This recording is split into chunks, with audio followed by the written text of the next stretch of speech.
Hello viewers, আবার চলে এসেছি একটি পুষ্টিকর এবং চেনা সবজি নিয়ে আপনাদের কাছে।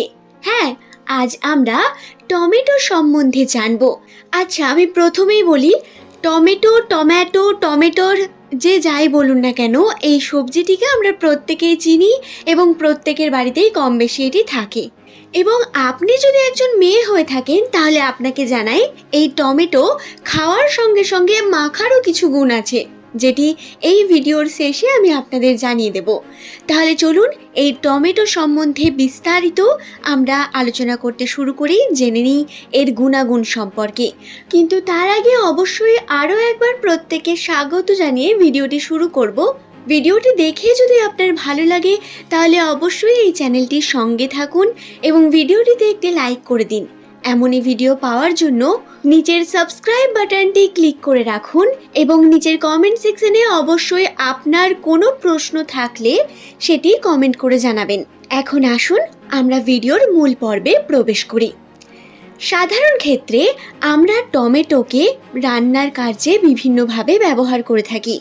বিভিন্ন রান্নার মধ্যে এটিকে ব্যবহার করলেও এর বিশেষ কিছু গুণ বর্তমান, যেটি কেবলমাত্র এর সঠিক ব্যবহারের মাধ্যমেই আপনি পেতে পারেন। প্রথমে জেনে নিই এর কার্যকারিতা সম্বন্ধে এবং পরে আমরা এর সঠিক ব্যবহার সম্বন্ধে জানব।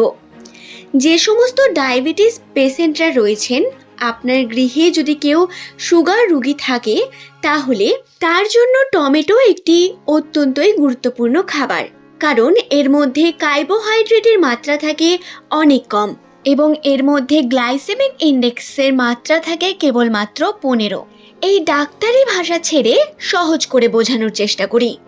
সাধারণ ক্ষেত্রে ডায়াবেটিস পেশেন্টদের এমন খাবার বেশি করে খেতে বলা হয় যার মধ্যে ফাইবারের মাত্রা বেশি থাকে এবং কার্বোহাইড্রেটের মাত্রা থাকে কম। এবং টমেটো হলো এমন একটি সবজি যার মধ্যে সলিউবেল ফাইবার আর ইনসলিউবেলের ফাইবারের মাত্রা অনেক বেশি থাকে, কিন্তু কার্বোহাইড্রেটের পরিমাণ থাকে অনেক কম, যা আমাদের ডায়াবেটিসকে বাড়তে দেয় না। এবং এর মধ্যে থাকা বিভিন্ন প্রোটিন অ্যান্টিঅক্সিডেন্টের মতো কাজ করে, যে কারণে আমাদের রক্তে থাকা চিনির মাত্রা বা সুগারের মাত্রাকে কমিয়ে দেয় এবং ব্লাড সুগার আপনার নর্মাল হয়ে যায়। শুধুমাত্র সুগারের ক্ষেত্রে নয়, যাদের কোলেস্টেরলের সমস্যা আছে, অর্থাৎ রক্তের মধ্যে চর্বির পরিমাণ বেশি, তাদের সাধারণত হার্ট অ্যাটাক বা হার্টের সমস্যার বিভিন্ন লক্ষণ দেখা যায়। এই সমস্ত মানুষদের জন্যও এই টমেটো একটি অপরিহার্য সবজি। আপনি এই টমেটো খাওয়ার মাধ্যমে আপনার শরীরে ব্যাড কোলেস্টেরল অর্থাৎ খারাপ চর্বিকে বের করে ফেলতে পারেন এবং গুড কোলেস্টেরলকে বৃদ্ধি করতে পারেন। যারা রক্তাল্পতা বা বিভিন্ন রকম দুর্বলতার সঙ্গে ভুগছেন তাদের বলি, আপনারা টমেটো স্যুপ বা টমেটো সিদ্ধ করে খেতে পারেন। এতে আপনাদের শরীরে রক্তের মাত্রা বৃদ্ধি পায় এবং খাবারের রুচিবোধও অনেক পরিমাণ বাড়ে। টমেটো আমাদের হজম শক্তিকে বৃদ্ধি করে, আমাদের শরীরের রক্তকে ফ্রেশ করে তোলে এবং ফ্লুয়েন্ট করে তোলে, যার কারণে আমাদের ঔজ্জ্বল্যতা বৃদ্ধি পায়। টমেটো আমাদের জন্য অনেক উপকারী একটি সবজি। তাহলে চলুন এখন এর সঠিক ব্যবহার সম্বন্ধে জানি। আপনি কি জানেন, টমেটোকে আমরা যতটা বেশি সেদ্ধ করি ততটা বেশি এর পুষ্টি মাত্রা বৃদ্ধি পায়। আপনি টমেটোকে সাধারণ নর্মালি সিদ্ধ করে স্যুপ হিসেবে রান্না করে যদি খেতে পারেন, এটি আপনার শরীরের জন্য সবথেকে ভালো। তবে অনেকেই আমরা তেল ঝোল মশলার মধ্যেও টমেটোর ব্যবহার করে থাকি।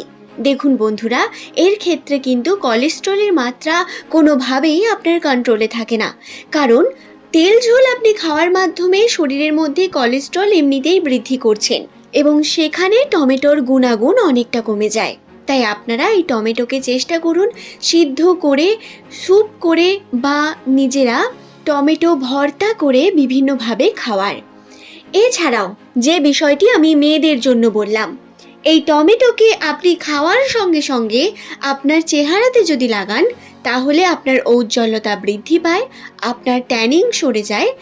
বেসমের মধ্যে আপনি এই টমেটোর রস মিক্স করে যদি ফেসের মধ্যে লাগান, আপনার ইনস্ট্যান্ট কিছু রেজাল্ট আপনারা অবশ্যই পাবেন। এই বিষয়গুলি খেয়ালে রাখবেন। আজ এই পর্যন্তই। সকলে ভালো থাকুন। ধন্যবাদ প্রত্যেককে ভিডিওটি শেষ পর্যন্ত দেখার জন্য। পরের দিন আবারও এমনই তথ্য নিয়ে হাজির হয়ে যাব।